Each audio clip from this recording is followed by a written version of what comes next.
ومن أعرض عن ذكري فإن له معيشة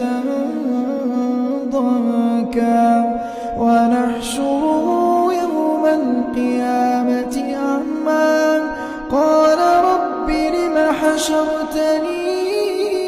أعمى قال رب لم حشرتني أعمى وقد كنت بصيرا